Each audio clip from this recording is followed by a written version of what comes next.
Here in London, a group of cognitive scientists and magicians gathered for the 2017 Science of Magic Association Conference. Dr. Kuhn is one of the leading experts in the science of magic. What is the science of magic and when did it begin? So the science of magic really tries to understand the psychological mechanisms that underlie our experience of magic. And it started probably about 100 years ago with Binet and Triplett, sort of some of our pioneers in psychology, who tried to study the psychological processes that underlie sleight of hand and misdirection. But more recently, researchers from all over the world have really come together to try and use magic as a way of studying human cognition. So we've got lots of researchers who are using magic to study attention, awareness, perception, reasoning, and even the illusion of free will. So the science of magic really believes that magic offers a really unique and novel tool to try and understand some of the secrets of the human mind. Okay, and what does magic tell us about the mind? Now, magic really deals with creating the illusion of the impossible, and it pushes a lot of our perceptual systems to its limits. And it exploits lots of human errors as well. And as psychologists, we're very interested in human errors because errors can really tell us about how the brain works.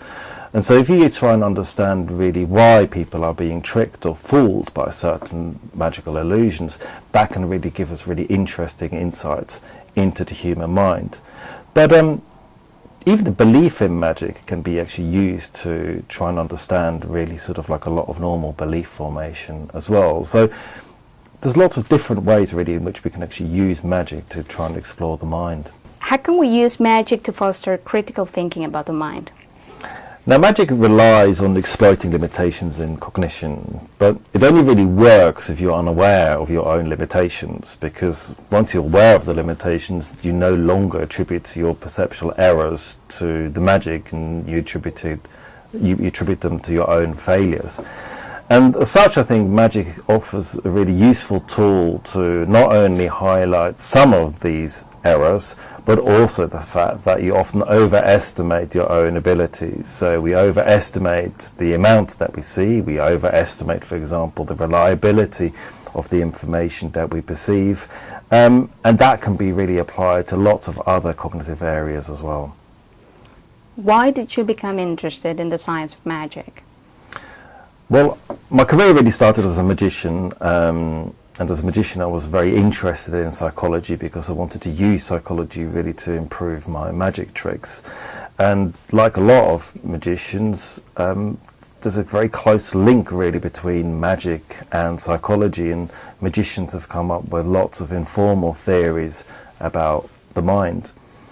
But when I actually went to study psychology at university and later during my PhD, I was actually really very disappointed in that there was very little direct link between magic and psychology, until I then realized that actually quite a lot of the questions that really magicians are interested in are very closely related to the kind of things that psychologists do. So I was working with people who were interested in eye movement and attention, and they were interested in why people attend to certain things and ignore other things. And of course, as magicians, we've got a very good intuitive knowledge really about how you guide someone's attention.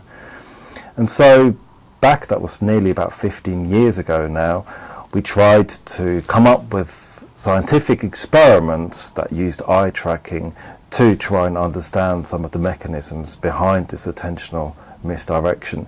And that really sparked my interest in the science of magic, and so ever since I've been looking at lots of different domains that have used magic to study the human mind. What is the main purpose of the Science of Magic Association and who can join? So the Science of Magic Association is a new association that really consists of scientists, magicians, and magicians who are also scientists as well.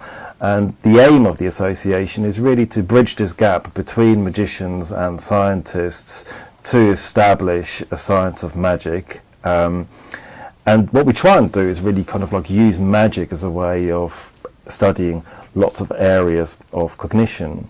But at the same time, we're also hoping that some of the findings from psychology will also inform magicians to improve their practice. And so the aim of the Science of Magic Association is really to foster this research by organising conferences. Hopefully we'll have some special issues, and who knows, even maybe kind of like a journal dedicated to the science of magic. You are a psychologist and also a magician. You think it is important to be a magician to use magic tricks in cognitive research? I think magic offers lots of really interesting insights into psychology, and I don't think you necessarily have to be a magician yourself in order to be able to use magic.